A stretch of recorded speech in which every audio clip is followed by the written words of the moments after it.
Down to business. I got my wild cherry Diet Pepsi, and I got my blackjack gum here, and I got that feeling. Yeah, that familiar feeling that something rank is going down out there.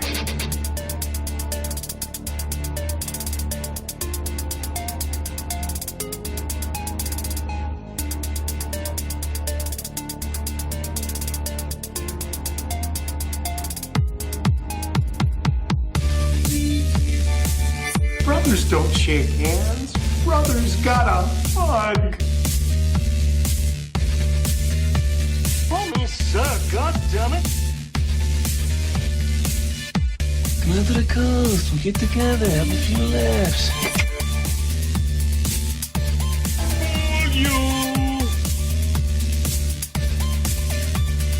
As far back as I can remember, I always wanted to be a gangster.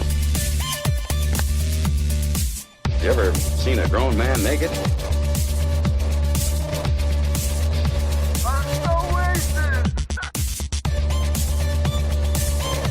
I'm your huckleberry. It's over, Johnny. It's over! Oh, my arm! It's broken!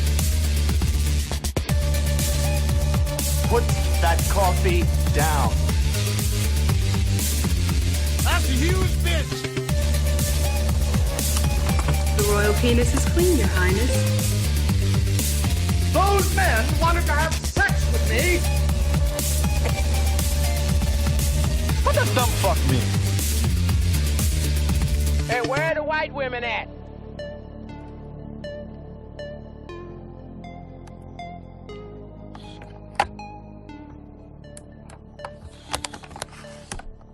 Oh, yeah. There we go. Friday night. What the fuck? The hot tag. What is going on, everybody? How's everybody tonight? Anthony, my man. What's going on? You tell me, bro. You tell me. Well, I don't know how it is in Texas, but in Philly for the past few days and counting, it has been hot as fucking balls. Does it get over 100 there? Today was 109. Oh, shit. It gets hotter there. It's been right about 100 here. It rained today, though. Yeah.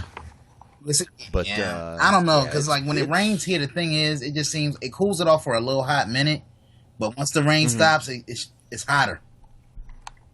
Really? Yeah. That's weird. But I mean, it's so weird here because I spent 16 years in Florida. I've been here about half that time, 8 years. But Florida gets hot, but that ocean breeze where I'm from, really, yeah. You don't notice the difference until it's like you walk out here and you're like, holy fuck, hot. You're fucking dying here. I just don't. I hate it. I want to go back to Florida. I want humidity and ocean breeze and crazy people. I want it.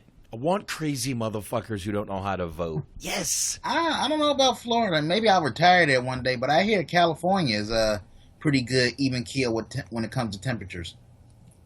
That shit's expensive, dude. Yeah. I can imagine that shit West Coast is living. Expensive. Yeah. Yeah, that shit is pretty fucking expensive, though, man. Because my sister's husband, my brother-in-law, is from up there, and he always talks about it. I'm like, yeah, great, but it's pretty fucking expensive, man. So basically, if you hit the Powerball, if you just born in the money, that's the only way you should ever consider California as an option. Yeah, pretty much. I mean, anyone who lives there will tell you it's a expensive fucking place to live, man. Definitely.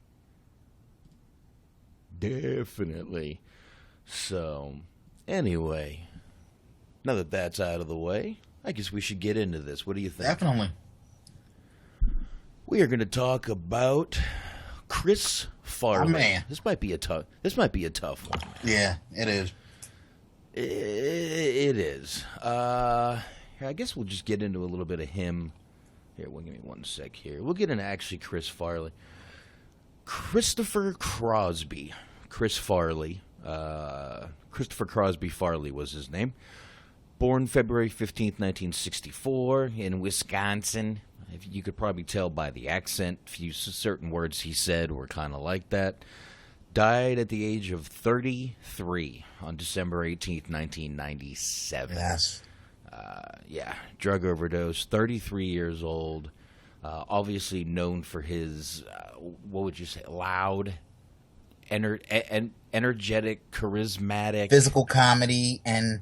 Physical. Definitely. I mean, people can talk about the physical comedy, and I know, we'll get into this as we kind of move on with the show, but, obviously he had some self-esteem issues. He always kind of thought like he had to be like the fat, funny guy, but he was more than that, at least in my opinion. I think he definitely could have been. Yeah, his trajectory, I think, sky was the limit. I mean, even look at his comedies when he had the serious moments. Yeah. They were good. Yeah, definitely. I mean, just look at Tommy Boy, where with Tim Matheson, which is kind of a weird placement for Tim Matheson. Remember, he was in Animal House with Belushi, and obviously Chris Farley's idol was Belushi. So obviously, a lot of parallels. Yeah, a lot of parallels there. So him and Tim Matheson, but that one part where they're talking, Tim Matheson goes, do you want me to lose? Are you trying to, sabotage me? And he says, if I thought that, I'd just want to die. And it was just like a touching part, and you're like, oh my God, Chris Farley almost made me cry. Yeah, just for that, quick half a second there. But yeah. I mean, he definitely could have been more than just the funny fat guy. But that did bring his career to where he could get to be more, being that guy. I mean, Adam Sandler was obviously a huge fan. He cast him in all kinds of film. Billy Madison, he was uncredited in Billy Madison, but he was in it. What other Billy? He was in Billy Madison. He was in what's the other Sandler movie? He was in Airheads. He was a cop. Airheads, very good. Let's see. I got his IMDb right here. Let me see. He's done a lot of movies people might have forgot about. He did Airheads. He did Coneheads. I don't know if you remember that. Oh, Wayne's World. I forgot about that. He was in. He was the police officer or the security guard. Yeah. He was even in a couple episodes of Roseanne, the TV series, I guess. I don't remember. He was in Coneheads. I forgot about that. He was in an episode of All That. I remember that from the 90s. That was hilarious. Yep, it's got that up there. Wayne's World 2, I remember that. And obviously Tommy Boy Black Sheep, which I know you told me to watch Black Sheep, but I watched both Tommy Boy and Black Sheep today. Yeah. Dirty Work. Loved that movie with Norm Macdonald and Artie Lang. That was a underrated movie. Yeah. Beverly Hills Ninja, I saw. Yeah, I enjoyed that. It was okay. I like Chris Farley. That's the kind of movie I'm going to watch. Yeah. I never saw Almost Heroes. That I didn't, and that was that was released right after he passed away.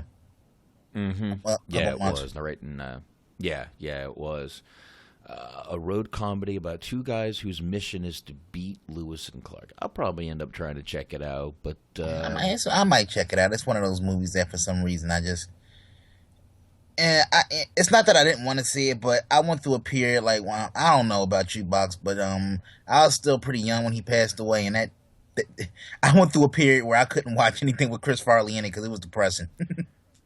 No, it really was. It really was. Let's obviously roll back a little bit. Most people are going to really think of him from where he got his start, which was Saturday Night Live. Yeah.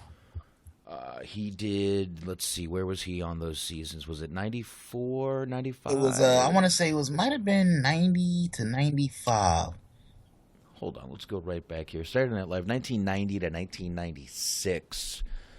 That's when 96 is when a lot of the guys from his era, I guess you could say, started being let go. Yeah, that was that was an interesting time period because a lot of people kind of looked down on that period of SNL. It's kind of like the down years. That was like the bad boy era. You had Farley, you had Sandler, you had David Spade, Chris Rock.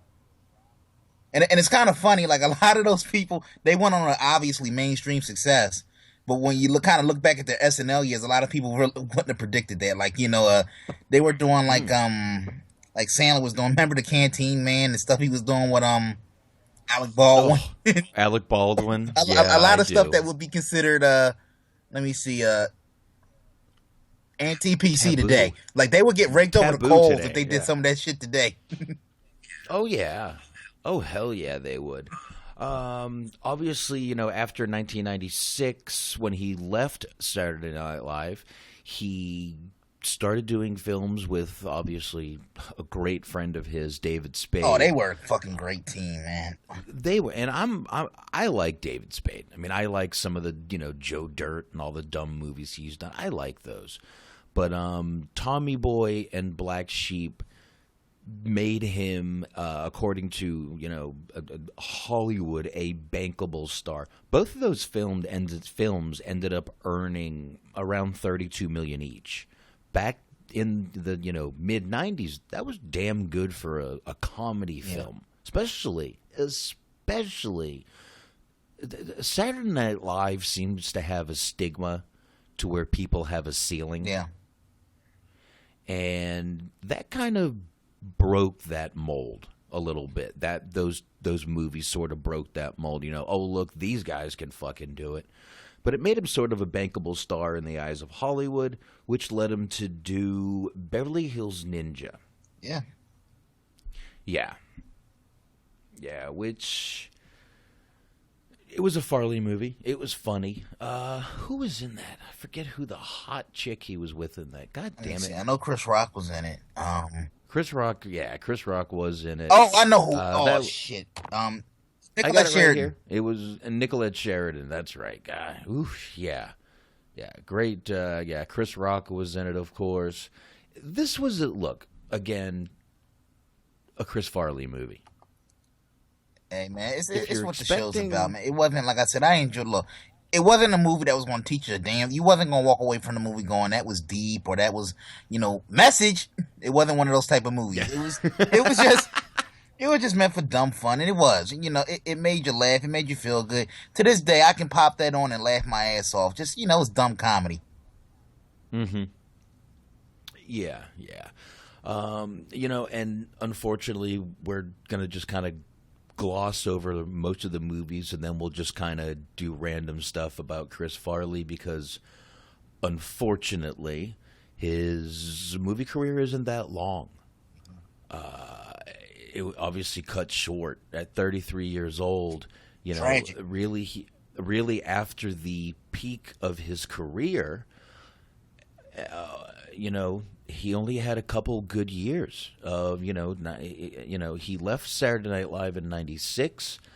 Tommy Boy and Black Sheep came out in 95, 96. And then he had 97 and 98. And we lost him to a drug overdose right after that. So... Yeah. Almost Heroes was his last movie put out. Yeah, and it's kind of ironic, art imitating life. This is the movie show, obviously not the wrestling show. But I don't know if you remember the last episode they did of it was like a group of them. Did you see like that last episode of Saturday Night Live where they kind of metaphorically killed them off? Mm-mm. And it was a deal where I guess like they were kind of like out with the old and with the new, like a whole new era deal with WWE. Basically what they did was everybody, I guess with the exception of Chris Rock, because he left in 93, all of those characters, like, like I said, the Chris Farleys, the David Spades, the Adam Sandlers, they basically jumped in like a shark-infested pit or something like that, and they were metaphorically killed off. Like, you can probably find it on YouTube, and I thought that was just hilarious, but it was almost like putting like the nail in the coffin to that era. Because then the following year, that's when you kind of had like Will Ferrell and Tracy Morgan. It's kind of like you had like that new class, because SNL's always had that transitional period where you would have that hot era with like Belushi and Aykroyd, and then you transition into the '80s where people want to forget like that early '80s run. Because I think with the exception of Eddie Murphy and what's the other guy that he was working with on that show, the white guy, a lot of white guys on that show. You know what I'm talking about? Jim Brewer was there. I think no, Brewer wasn't there. That was after. No, that. this is early. Somebody in the chat room can help me out on that. Oh, Dan Aykroyd. No. Steve Martin. No. They were. This is after. This is Eddie Murphy. What's the one? I gotta look this up. This is gonna bother me now. Joe Piscopo. Yes, thank you. I knew I'd go. I mean, white. You should have said big white guy. Yeah, I could. Yeah. He was actually funny, though. He was actually funny. Yeah. Oh, he was real funny. I'm surprised he didn't go further than what he did. Like, I thought he would have had like an Eddie Murphy type career. He's still. I believe this gentleman is still doing a show in Las Vegas or somewhere. Give me a second. We will get back to Chris Farley. We just sidetracked in typical THT podcast style, folks. Yeah, absolutely. I believe he's still doing a show. Give me one sec. I will go to joepiscopo.com. Still looks pretty good. He does. He still looks pretty good. Joe Piscopo, one word. He's got a radio show, which doesn't surprise me. He did have a good voice. He's on Fox Business. He's got a show, AM 970, The Answer, the Joe Piscopo Show. So he's doing a radio show right now. So clearly, he's doing very well. Good for him. Oh, that's great. That's great for him. He does events, but yeah, Joe Piscopo's doing fine. Let's not worry about him. But yeah, he did do some really funny stuff. So yeah, you know what? Let's get through the movies and we'll get into some of the best Chris Farley Saturday Night Live things, because I remember I just watched his Saturday Night Live best of last week. Good, yeah, and I just know him from memory because, like I said, I'll say this about Chris Farley: like, I'm a big time John Belushi fan, but obviously I didn't live through him in real time. In fact, he died roughly 2.5 years before I was even born. But I became a fan of his through after the fact. But Chris Farley, I lived through in real time, and he was my Belushi. He was the guy that, 20, 30, 40 years from now, I could say, yeah, kids, this guy was funny as hell. And it's just a shame that his body of work isn't big enough to really kind of like, I mean, it'll last, but it's not like when you kind of look back, there's really not like a whole lot to go through. And it's just a shame, man, because the talent was there, and the talent for a long career was just there. And it's just sad that it ended. And I'm going to try not to make this too depressing, but when I think about Farley, man, I just think it's sad.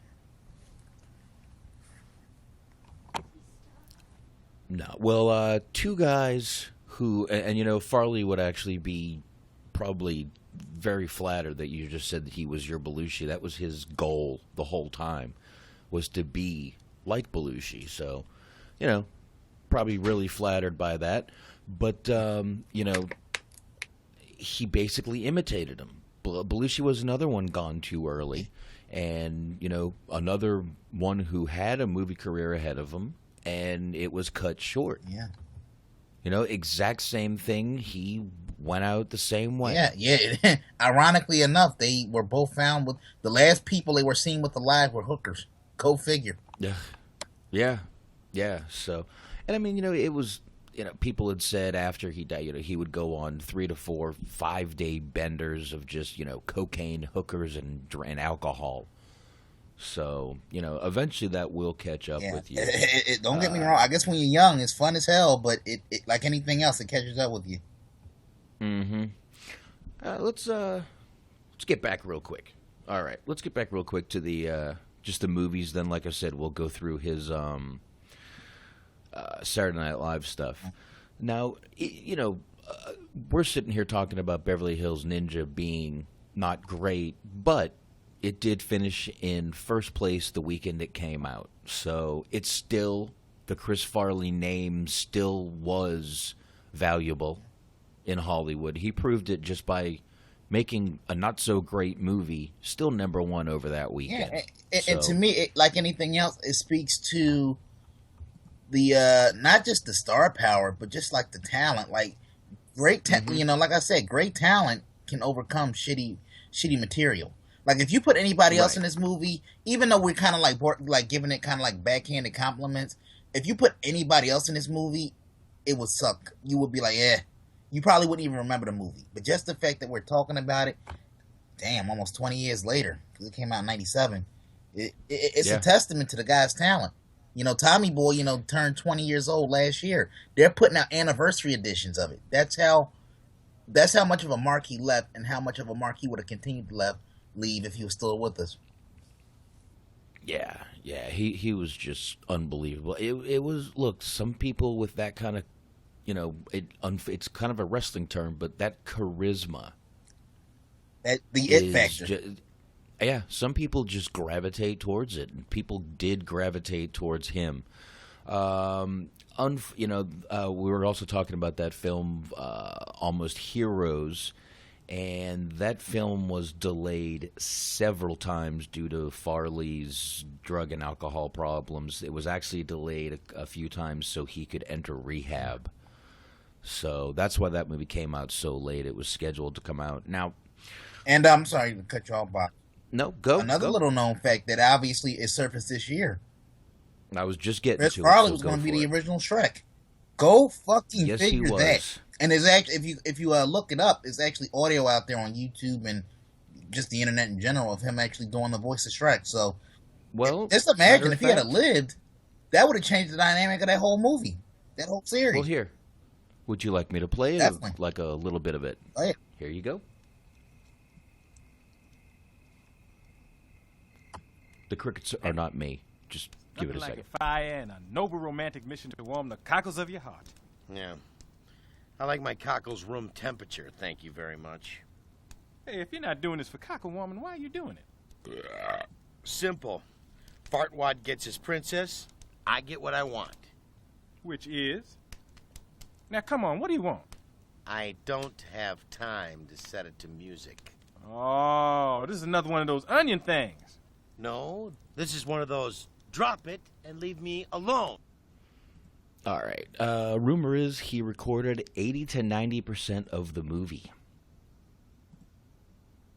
And unfortunately just died before he could finish the recording. But just last year was released that obviously I didn't play all of that. There's a lot more on YouTube you can watch and listen to. Obviously, like you said, would have definitely changed the dynamic of that movie. Yeah, and I don't know. Like I said, I like Mike Myers, but it's just obviously Mike Myers and Chris Farley have a different comedic timing. They bring a different energy to a part. But my God, just hearing Chris Farley and Eddie Murphy interact would have been a goal for me. That would have been gold. I mean, you put it to you like this: that little segment you just played. You know, once again, not to get too wrestling heavy with this, that reminded me of the awkwardness of the Austin Ambrose interview for a minute. You're asking me shit that I don't want to talk about. Are you trying to tell me your childhood was bad? No. It was just, I didn't know any better. So it was bad, right? No, it's just kind of, I just didn't know any better, so let's just move on. All right, so we'll move on as soon as you tell me your childhood was bad, you dumb son of a bitch. Okay. Poor Dean. Weebs is dropping knowledge in the chat here. Let me see here. Farley was originally slated to appear in the third Ghostbusters film. It was at the time intended to be about a new trio of Ghostbusters taking on overpopulation in hell. In hell. Yep. He was Davey Pikey, author of a children's book, had wanted Farley to play the title role in a TV series based on the books that he wrote, discarded after his death. He was also scheduled to play the Jim Carrey's role in The Cable Guy. Would that not have been amazing? Yes. Cable Guy, Matthew Broderick and Chris Farley together. And I actually enjoy Cable Guys. So I don't give a fuck what nobody says. Oh, I love that movie. People, it wasn't shit. It was fuck you. That was a great fucking movie. Stupid. I don't care what you say. Great fucking movie. Yeah, and let's be honest. Everybody has that one weird friend that's too clingy. Mm-hmm. Yeah. So, and he was also scheduled to do another movie as co-star with Vince Vaughn in a movie called The Gelfin. Oh, that would have been great because Vince Vaughn's he's fallen off, but Chris Farley and Vince Vaughn would have been a great pair. Yep. Also scheduled at the time to star in a biographical film about the comedian Fatty Arbuckle. So he had a lot of stuff coming up. Also had been in talks for the lead in an I can't speak tonight. In an adaptation of the novel A Confederacy of Dunces. Even expressed portraying other characters. He had a lot of film work ready to go. He was going to be huge, and I guarantee, no pun intended. They probably aren't as big as what we just named, but he definitely would have He definitely would have been in Grown Ups and Grown Ups 2. He would have been the Kevin James role, no doubt about it. No doubt in my fucking mind. Like, because you could just tell, like, to this day, whenever Sandler or Spade bring him up, they almost want to break down. Yeah, I definitely believe that was definitely another part that he would have gotten. Some people would say, that the reason, Kevin got all those parts was because Foley wasn't around, but Farley wasn't around. Look, and I like Kevin James. I like King and Queens. I do too. It's just like, you could just tell, like, they came up together. Farley and Sandler, the bond was there. And Sandler likes to book his friends. I mean, that's clear. Anybody that watched an Adam Sandler movie, he likes to book his friends. He's like a wrestling promoter. Good for him. But Farley but in this case, it wouldn't have been a case of him just booking his friend. Farley would have, more than delivered. It would have been a different movie. Definitely would have been, man. Would have been. I mean, it still was a great movie, but yeah, it would have been a different movie. Yeah, it's just like I said, you can't, the same way you can't compare, let me see, I'm trying to think. You can't compare Big Show to Andre. You can't compare Belushi and Farley. It's just two different dynamics, but it's the same but different. Right, exactly. They're both, like I said, Andre and Big Show are both big, but it's not the same thing. Right. Now, you just mentioned the name Foley. Well, that was you. Well, both of us did. Oh, okay. You're right. You did. I did. Funny, because I believe we're done with the movies right now. We can get into some Saturday Night Live stuff, right? Yeah. Well, let's get into probably one of the most famous skits that he ever did. And I'm sure you have the clips ready. And I am a motivational speaker. Matt Foley. Yes. And yes. Now, where does he live? Now, let's get started by letting me give you a little bit of a scenario of what my life is all about. I got to turn this up. First off, I am 35 years old. I am divorced. And I live in a van down by the river. Classic, folks. Classic. That will never stop being funny to me. Yep. And this was another skit with David Spade was in this. Do I want to say and another I'm sorry. late. If you look at the clip, you can tell David Spade, who is notorious for being able to keep a straight face to anything, is trying his hardest not to laugh his ass off. Yeah, and another late great Phil Hartman is in this. I'm a big Phil Hartman fan too. Yeah, same here. And that was just another tragic. I guess we'll get into that down the line, but that's another tragic ending. Yeah. Matter of fact, I can actually hear. So, I am divorced, and I live in a van I got the skit down playing. by the river.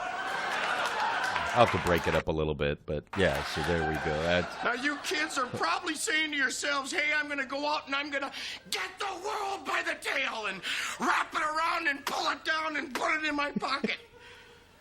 Well, I'm here to tell you that you're probably going to find out as you go out there that you're not going to amount to jack squat. This is one of his best scenes, man. Absolute best scenes, bro. I love this whole thing. And let me ask you something. I mean, I guess this is subjective.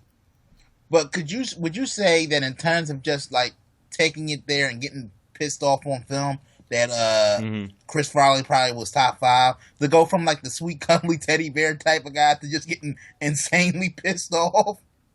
Oh, yeah, he could do it like nobody. And it was believable too. It wasn't like you weren't laughing, but you really believed he was pissed off. Oh yeah, he was all over the place on that. And in watching, I don't know why, but I watched a few of these SNL best stuff. I watched his and Adam Sandler's back to back.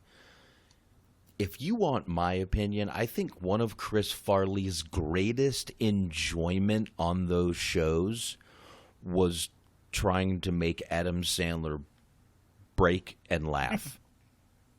Because there were many times he did it, and you know what? Right now, David Spade is holding his face, trying not to laugh. and this scene also has Christina Applegate in it, the scene where he's Matt Foley. Yeah. Well, I think this is the original one. I'm not sure if they all had. Yeah, and speaking of making somebody break, could you imagine if fucking Jimmy Fallon was on the show back then? They would never be able to get through a take. Yeah. Oh, Fallon is great. I watched his best of too, and he's pretty funny too, man. I like him. I mean, he's funny, but he just has that reputation for always kind of like breaking the fourth wall. Mm-hmm. Yeah. Here a little more of let's see. I can play a little more of those. Let's see what's going on right now. With you, buddy. We're gonna be buddies. We're gonna be pals. We're gonna wrestle around. He's picking up David Spade. Old Matt's gonna be your shadow. Here's you, here's Matt. There's you, there. Right through the table. Listen, he was the old slapstick comedy, fall down comedy, but said some great things. Here you go. Here's a good line from that. From what I've heard, you're using your paper not for writing, but for rolling doobies. You're going to be doing a lot of doobie rolling when you're living in a van down by the river. Yes, and like, and it really is sad, man, because you just know that he would have been one of the standouts, because we just recently celebrated the 40th anniversary of SNL. They brought everybody back. Mm-hmm. He would have been all over that show. Oh yeah. I'm watching the what was the Schmidt's Gay, him and Adam Sandler. Oh yeah. That one. Now, okay, one of the absolute great, and this skit I just went to, one of the greatest skits in my opinion was Patrick Swayze and Chris Farley doing an audition for Chippendales dancers. If you have never seen this, please go on YouTube and watch this. It is amazing. Yes, and it's been played ad nauseam. So even if you don't know the skit we're talking about, you've probably seen it, just don't even realize it. Yeah, I mean, I can sit here and talk about this skit, but you have got to see it. Just go on YouTube, type in Patrick Swayze, Chris Farley, or Chris Farley Chippendales, whatever you want to do. But it is, I mean, Patrick Swayze was at his peak, just did Roadhouse. Fucking, yeah, I mean, and jacked up, built, and there's Chris Farley beside him, and the judges are having a problem deciding between him and Patrick Swayze for a goddamn Chippendales dancer. Fucking amazing. Chris Farley's got his shirt off right now. and honestly, like I said, there's something to be said for not just that skit, but just in life in general, when you go for it. When you put yourself out there with no kind of giving zero, when you put yourself out there and you give zero fucks, People tend to gravitate towards you. And you kind of like I said, it's like anything else. I'm not sure of Chris Farley's background, but he might have been a fat kid growing up, so that's how he probably developed the thick skin and sense of humor, and deflected a lot of things. Yeah. I'm watching him dance without his shirt. I'm dying. I'm sorry, dude. Yeah, he did. But goddamn, like I said, watch this skit and you will see the talent of this fucking guy. Yes, just talent. And you said it before, when you go all out, Patrick Swayze looks like he really went all out in this skit. Just wanted to make it just as great as Farley did. Yep, no shame. And like I said, and that's what made it work. Because I put it to you like this: if you had to put Swayze up there with another buff guy, it wouldn't have worked. You needed that contrast. Oh yeah, definitely did. And this is another one where, I love when for some reason he was great when he played a woman. Yeah, especially when he went, "Don't touch my fries." Yeah. Here. Each word more useless than the next. The City Steakhouse serves the best beef in town. Their sensual setting will set the mood for any romantic rendezvous. Oh, hear that, hey? This is where Farley rubs his leg. Adam Sandler is having trouble keeping a straight face, and he's laughing. Okay. Like, I swear, I don't know if they can ever do this, but I wish they would just fucking release a cutting room floor edition of SNL skits. Because as funny as the finished products were, they got to have just shit that was equally as funny that never made air. That's never been seen by anybody. Oh, I'm sure some of that stuff is fucking amazing. All right. We're going to get into probably another one of his most well-known skits right now. And yeah, I'm kind of following the best of Saturday Night Live, but we all know one of his best skits was Da Bears. Doubles. I'm Bob Swirsky, sitting in for my brother Bill, who's recovering from his most recent heart attack. And with me, as always, are the super fans, Pat Arnold. Hey, Bob. Carl Walerski. Hey, Bob. And Todd O'Connor. How are you, Bob? Real good. How are you, Bob? This is probably another one of his most famous skits with George Wendt that he did. Obviously, that's Norm from Cheers, those who don't know. But this is another one where they did all, Da Bulls, Da Bears, bunch of huge Chicago, super fans, like you just said. But Farley was... George Wendt came back to do... What did they do? 4 or 5 of these things? Yeah. Yeah, obviously Mike Myers was in it. Great skit. Just amazing stuff with him. And, again, just shows that... there's just not much this guy couldn't do when it came to comedy. Yeah, and it's just like I said, he has had a knack, man. It's not... He reminds me... And this might be a... too high a praise for some people, but fuck it. He kind of reminds me of, not even Belushi, Jackie Gleason. A lot of people say Jackie Gleason had that timing of just knowing when to put certain jokes, knowing how to time the laugh. It's just once again, you can't really explain it, but it's just knowing when to do it and how to do it and why. You really don't have an explanation for why it works. You just know that it works, and you just have to do it this way. Which is usually some of the best stuff out there when it comes out. Here, let's play a little more of this real quick. Very nice. All right. By the way, I should mention that Todd was kind enough to show up today, even though earlier this week he had yet another heart attack. It's all right, Bob. Actually, this one's really just speculations. I just got to limit my pork intake to 400 grams a day. It's tough.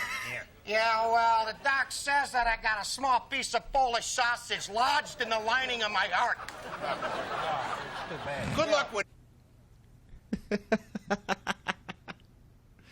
Fucking Farley, man. Just amazing. Yes. A lot of skits, but I'll tell you, man, one of my favorite Farley moments of all time. Maybe it's because I'm a fat guy and I can relate because I've had this happen to me before. But from Tommy Boy, fat guy in a little coat.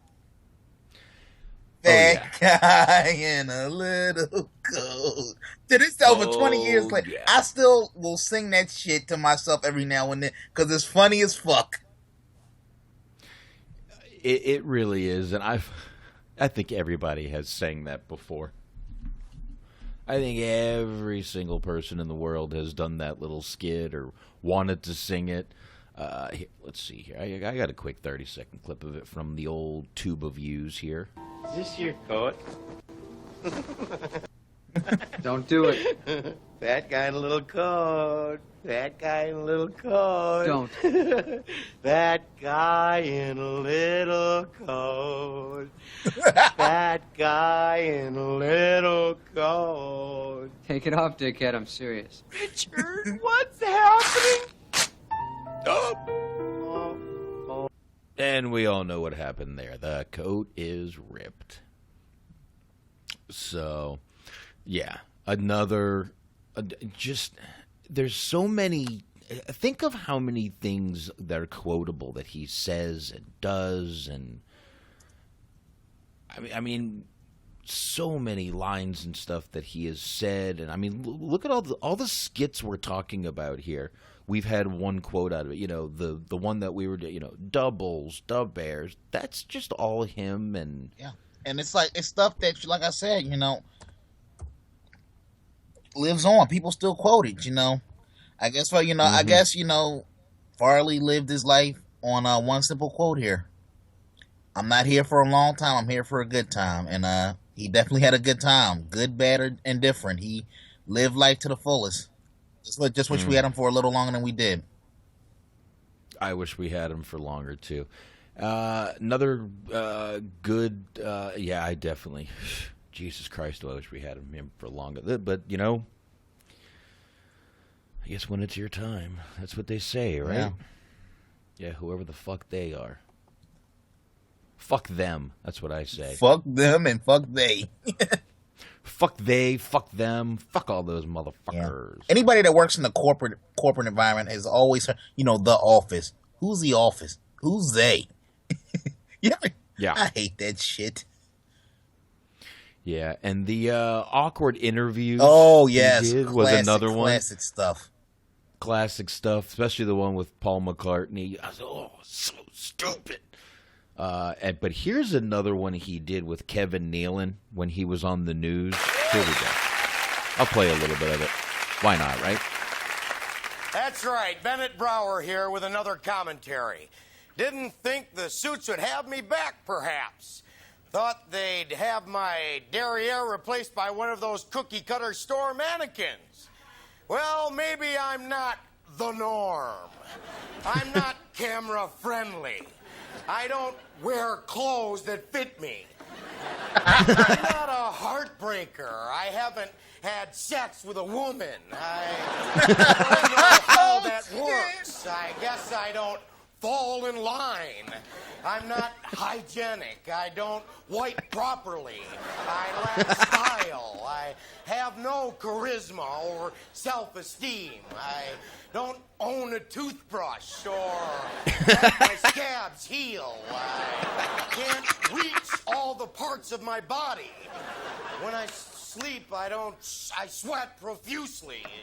But I guess the powers that be will keep signing my paycheck, at least until John and Jane Q. Viewer start to go for the remote so they can get back to watching commentators who don't frighten children and don't eat their own dandruff and don't pop their whiteheads with a compass they used in high school.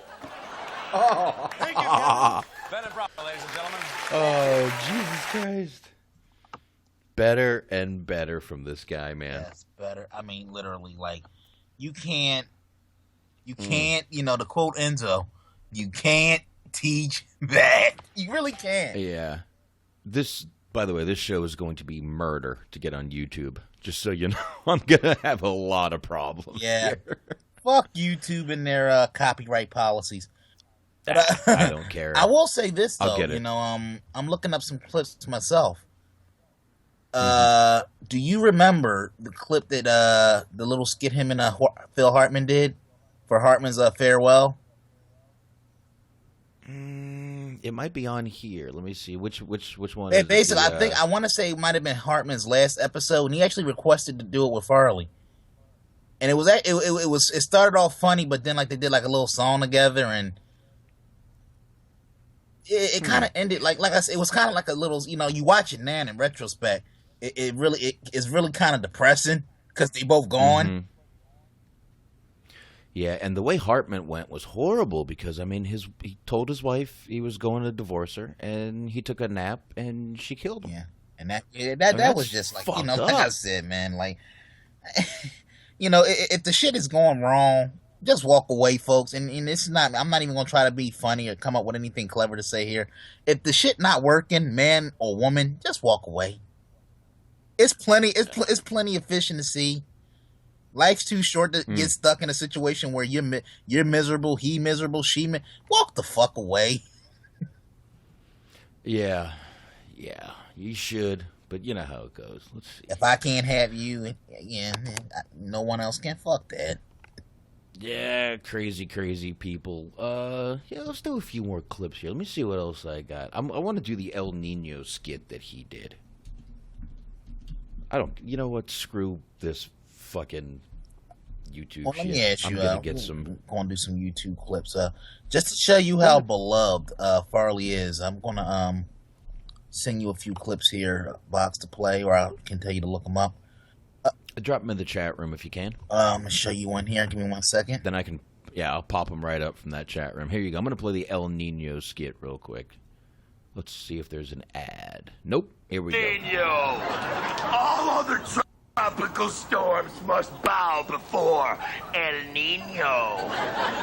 Yo soy El Nino. For those of you who don't habla español, El Nino is Spanish for the Nino.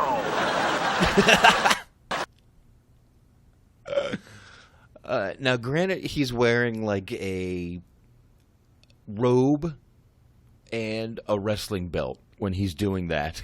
Just remember that. So, here we go. I got one coming up right here from you, Anthony. This is Conan O'Brien, Conan's tribute to Chris Farley. 3 minutes. Damn you, man. I can't play 3 minutes right now. Where's the other ones you got? You there? Nope, there it is. I got it. I'm here. Sorry, I dropped out for a minute. All right. Sorry about that. No. Oh, jeez. That tribute one is not a good recording. It's a recording of a TV. I'm trying to see if I can find a better one. That's the only thing. It's like, it was a good quality one, but you know how YouTube is. They pull shit down so fucking fast. Well, the Saturday Night Live Best Of is a tribute to Chris Farley. That whole thing is a Chris Farley tribute right there. So, you know, and that's available, I guarantee it's available on YouTube.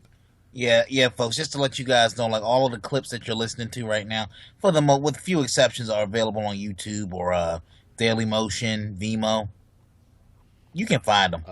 Some of them are the quality varies from clip to clip, but they are searchable on YouTube and the internet in general.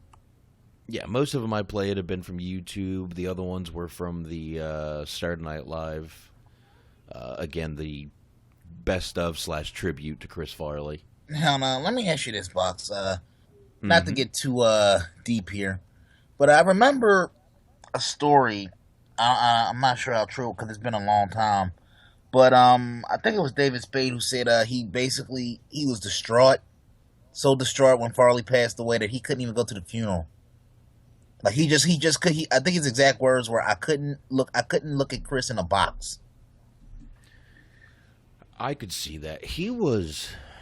You could tell how good of friends they were. You really could tell in the movies. Yeah, you can't fake the kind of chemistry they had.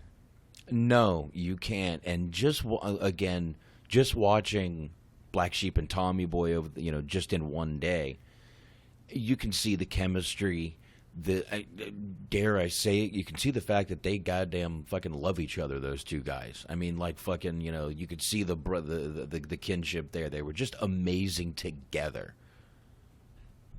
So, I've just. You said it before, you can't teach that. You can't force that kind of chemistry. Doesn't happen.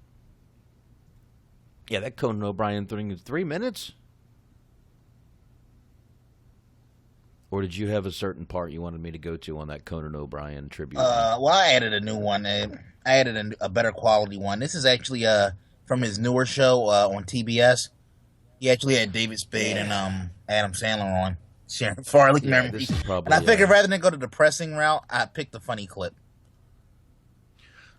I'll go to that one in just a second. Yes, the last one I posted in the chat. Yeah, I'm just waiting for the ad to finish up. There's no skip. So we got to kill about another 15 seconds. So, yeah, I can't hit the old skip ad. So we'll run it in just about 5, 4, 3, 2, 1. We'll run it right now for you. You do a song about Chris Farley. Yes, yes. Our old pal Chris Farley, and we all love both you guys, of course, were very close with Chris. Well, what's that all about? Honestly, like on the show, we've been running around doing this stand-up show together. It's been the best time, and I got to say that's like the highlight every time, because I sing a song about Chris, and all of us kind of just think about how great, and the audience goes bananas for him because you just think about. But anyways, those guys were the tightest. David and Chris were so tight, and like. But I was tight with Chris those guys were like real best friends. I was another kind of best friend he had. When he'd get pissed at David Farley, he'd always come over to me and like he had a crazy temper, Farley. So he would just be stewing mad about nothing about him, but just like whatever. Like if a girl talked to him, he'd be like, "What's that girl?" Whatever. Like he'd get so angry that David was talking to a girl or something. He'd be like, "I'm gonna kill him. I'm gonna punch him." And I'd say, "Hey, don't hit him." And he'd be like, "No, I gotta hit him, Adsy. I'm gonna crush him." And I would say, because it doesn't make any sense. If you knock him out, you're known as a jerk. And if you lose, my God, you're known as just a giant pussy. And he'd be like, "You're right. You're right." I can see him. Oh, yeah, you're right. He was the best. We all loved that boy. Yeah. You all right? Oh, yeah. Adam would go, No, and then I would go, Adam, I think Chris is going to beat me up. I know, you used to tell me that. Were you really afraid that Chris would beat you up? One time he left me the most horrifying voicemail, which I should have kept, about he's going to smash me with a baseball bat. And then I didn't come to work, and then I got back to him, and when I saw him, he goes, "Did you get my joke message?"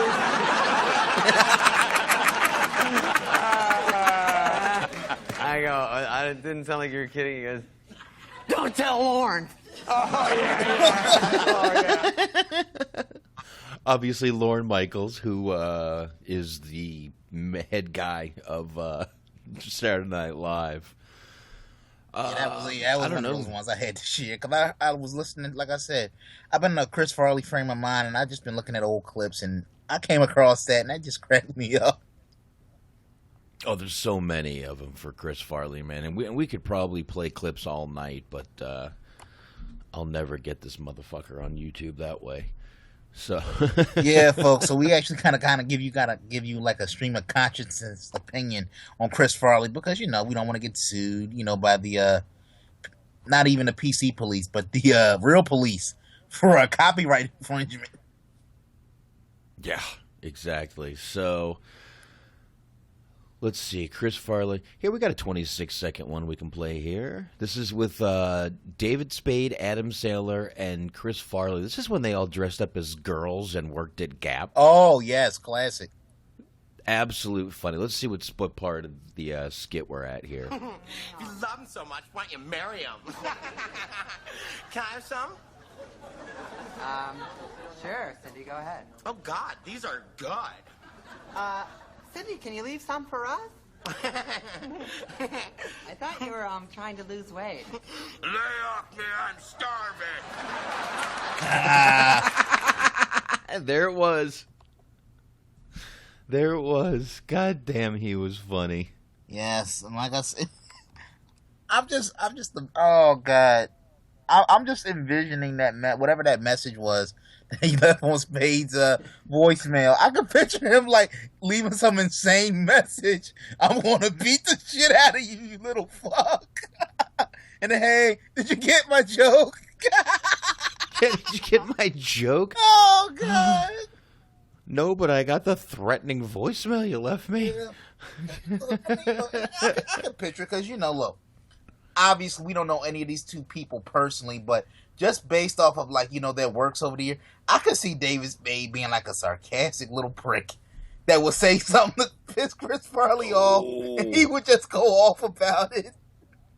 Oh, I can just picture definitely see, yeah. I could picture him making like a smart-ass fat joke, and Farley just getting pissed and coming back at him with something. Oh, yeah. I could see that shit myself. Oh, God. Most fucking definitely, dude. I could see that. We should, we should play that one in Tommy Boy when he's about to make the sale, and then he loses it. Yeah. Here, give me a second. I just put Loaded Tommy Boy up in my VLC here. Here we go. I'm at it. No. Okie dokie. No. Gotcha, thanks. Just a sec here. Terrific, thanks for your time. Let me say, maybe. Here it is. You know what? Well, then. Here's what we'll do. Want to end on this note? Sure. All right. So here's what I'm going to do. We're going to go ahead and end on this. I think we've gone through everything Chris Farley, from his movie career, his Saturday Night Live career, and, of course, what we know about his sad, untimely death at 33 years old due to a drug overdose. On that note, let's end on that right there. And what do you say, Anthony? That good with you? Yeah, just rest in peace. And I just wanted to point out another sad irony as I'm going through some of my notes here. Chris Farley dies at 33, and his idol, John Belushi, also dies at 33. Yeah, that was one of the big little oof. That was one of the creepy things about it. It was almost like he meant for it to happen. But anyway, on that note, way to spice it up, Anthony. God damn you, man. Yeah, don't worry. We're going to end it on some laughs, some positivity. Oh, yeah, we'll put a little laugh track in there. Death is not funny, kids, but Chris Farley was. Please do yourself a favor and look up his stuff. You won't be disappointed. There you go. All right, check us out on iTunes. Look up THT Movie Review. Facebook.com/THT Movie Review. Twitter, same thing, THT Movie Review. And on YouTube, check us out at THT Movie Review. Anthony, good time, man. Had fun doing this. See y'all next week. All right. There you go. Let's play that skit for everybody right now. Bang. I'd just like to add that the spectrometer readout on the nickel-cadmium alloy mix indicates a good rich strobe and fade, decreasing incidence of wear to the pressure plate. If you could just... Whoa, little fella, you're not speaking my language. What my associate is trying to say is that our new brake pads are really cool. You're not even going to believe it. Like, let's say you're driving along the road with your family, and you're driving along, la-li-la, woo, and then all of a sudden there's a truck tire in the middle of the road, and you hit the brakes. Whoa, that was close. Now let's see what happens when you're driving with the other guy's brake pads. You're driving along, and all of a sudden the kids are yelling from the back seat, "I gotta go to the bathroom, Daddy." "Not now, damn it." Truck tire. I can't stop! Help! There's a cliff! And your family's screaming, "Oh my God, we're burning alive! No, I can't feel my legs!" In comes a meat wagon. Wee, wee, wee.